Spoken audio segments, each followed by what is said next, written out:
So magandang tanghali mga kamagsasaka, no? Update tayo sa ating tubo. Ito na siya ngayon mga kamagsasaka, oh, malalaki na. So tayo ay mag-spray ng damo ngayon.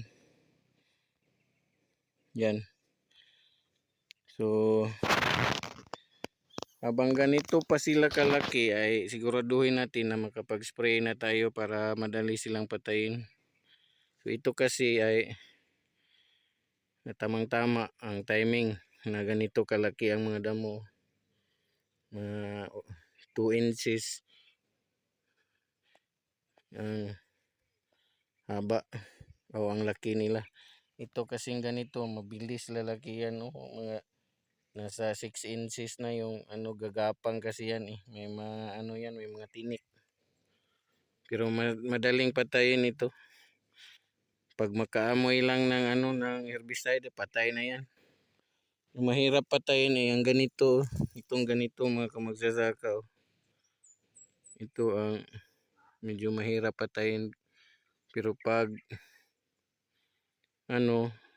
binabasa mo talaga ay mamamatay yan. Kaya siguraduhin natin na sa pag-spray natin ay mababasa talaga itong ganito ng mga damo para mamamatay. So ito lang mga kamagsasaka, no? O, spray na tayo. Samahan niyo ako mga kamagsasaka. Magandang araw mga kamagsasaka. So update tayo dito sa ating tubo, no? Mga kamagsasaka, ito yung tubo na inaplayan natin ng herbicide noong nakaraang linggo. So isang linggo ang nakalipas, ito na mga damo mga guys. Mga kamagsasaka, patay na ang mga damo. Ito yung mga malalaki nung nag-spray tayo. Ito.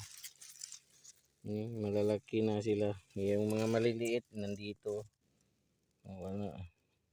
Hindi na yan. Yan sila. Oh. Sunog ang mga damo. Sunog na sunog. Pero tingnan nyo ang ating tubo guys. Oh. Parang hindi tinamaan ng spray. So yan. Oh. Parang wala lang nangyari.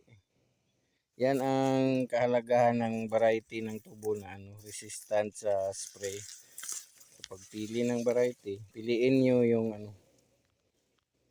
yung tubo na hindi masyadong naaapektuhan kapag binomba ng herbicide. So ito lang yung update natin ngayon mga kamagsasaka.